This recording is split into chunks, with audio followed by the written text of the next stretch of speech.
మొట్టమొదటి రోజు రికార్డ్ పుష్ప ఒకటి. దాన్ని ఏమంటారు,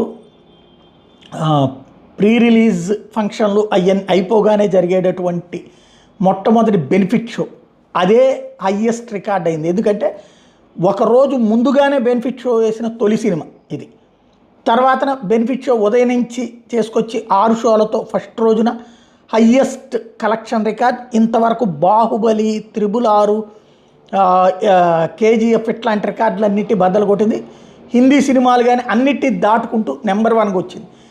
రెండవ రోజుకి వచ్చేటప్పటికి 449 కోట్ల కలెక్షన్కి వస్తే, మూడవ రోజుకి వచ్చేటప్పటికి 621 కోట్ల కలెక్షన్. 3 రోజులు గ్రాస్ అన్నటువంటి విషయాన్ని తాజాగా ప్రకటించారు. All time record. ఏకంగా 3 రోజుల్లో ఈ స్థాయి అన్నటువంటిది కీలకమైనటువంటిది. 621 కోట్ల రూపాయలు ఒక్క 3 రోజుల్లో సంపాదించారు.